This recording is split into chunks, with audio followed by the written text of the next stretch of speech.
Une station de lavage en pleine activité à Marcory, dans le district d'Abidjan.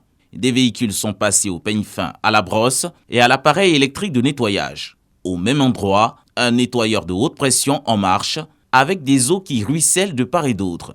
Le décor est planté. Laurent est un habitué des lavages, il fait son constat.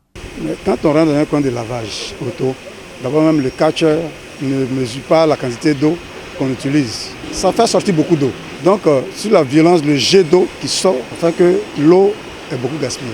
Au quartier Anoumabo, dans ce lavage de fortune, des fûts vétustes entreposés servent à alimenter en eau des tuyaux usés pour le nettoyage des véhicules. Pour l'approvisionnement en eau, ici, on a une autre astuce. Nous, on travaille actuellement avec un forage.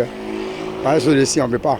C'est un compteur commercial qu'on va prendre à la source ici. Quelque chose dans l'arrangement. Donc, on pouvait prendre un tri de forage pour pouvoir travailler. De ces conduites d'eau en mauvais état, s'échappent chaque jour des litres dans l'indifférence des propriétaires.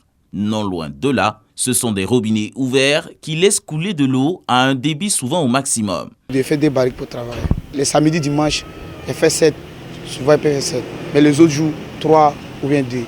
Une citerne d'eau utilisée sans réserve dans ces lavages correspond à 1000 litres en moyenne par jour. La consommation moyenne d'eau par jour et par habitant Côte d'Ivoire est estimée à 72 litres selon des données de la Société de distribution d'eau de Côte d'Ivoire. Il y a plein de lavages de voitures qui ont des fuites d'eau. C'est ce que j'ai dit, c'est presque chez tout le monde. Nous, on a besoin d'eau potable pour boire. Eux, ils ont besoin pour laver leur voiture. C'est vrai, mais que chacun fasse attention à l'autre.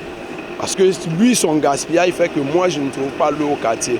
Or, moi, c'est pour boire. Lui, c'est pour chercher à manger. Il faut qu'on s'entende, il faut qu'on s'entraide, il faut qu'on fasse le recours vers les spécialistes pour pouvoir nous aider à ne pas gaspiller l'eau. L'on enregistre près de 70% de taux de gaspillage d'eau dans les établissements publics et 30% dans les ménages et autres secteurs d'activité. Une fuite d'eau est égale à près de 100 litres gaspillés par heure. Une perte d'environ 7 milliards de francs CFA selon l'Office national de l'eau potable. Des efforts du gouvernement sont consentis pour multiplier les capacités de production d'eau potable dans le pays. À l'occasion de la Journée mondiale de l'eau, l'État de Côte d'Ivoire invite les consommateurs à protéger les ressources en eau.